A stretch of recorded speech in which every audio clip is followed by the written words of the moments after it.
హరి ఓం. ప్రియ పుత్రి పుత్రులారా, ఒక కరెంట్ అఫైర్ మీతో పంచుకుంటాను.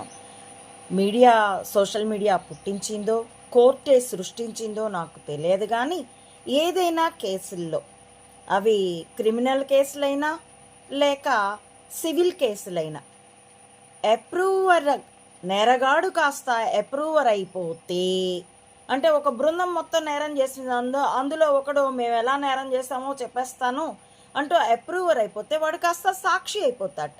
దస్తగిరి కేసు, వాడు గొడ్డలి పట్టుకొని ఆ వైఎస్ వివేకాన్ని ఎక్కడెక్కడ కొట్టి ఎలా కసాయి వాడి కొట్టులో మాంసాన్ని కొట్టినట్టు తొడ మీద ఒకటి వేశాను, తల మీద ఒకటి వేశాను, మెడ మీద ఒకటి వేశాను అంటూ వర్ణించి చెప్పిన నేరగాడు అప్రూవర్ అయ్యాడు కాబట్టి సాక్షి అట. సాక్షి అంటే ఏంటి?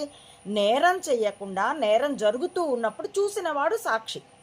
అందులో ఇన్వాల్వ్ అయ్యి నేరం చేసి నేరాన్ని ఒప్పుకున్నవాడు అప్రూవర్. మరి ఈ రెండు పదాలు ఎలా కలగలిసిపోయాయో ఈ బొక్కల రాజ్యాంగానికో లేకపోతే ఈ విఫల వ్యవస్థలకో తెలియాలి.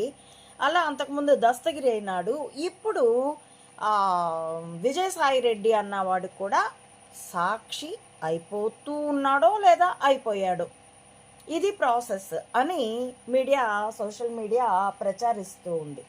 నిజానికి అప్రూవర్ కాస్త సాక్షి అయిపోతే సాక్షి కాస్త తోసుకుపోతుంది, సోది అయిపోతుంది.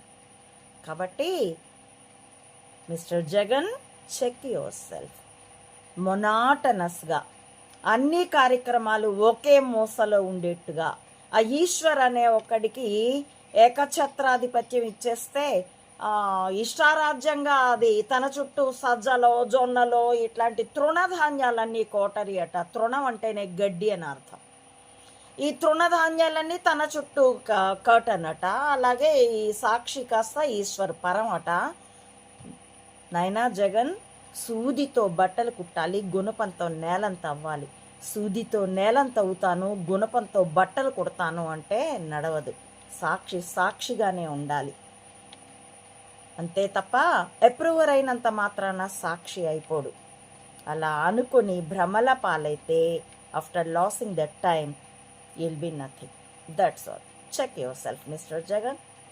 హరి ఓం. ప్రియ పుత్రి పుత్రులారా, నా ఈ షార్ట్స్ మీకు పరిశీలనార్హం అనిపిస్తే please spread this word. That's all. Hari Om.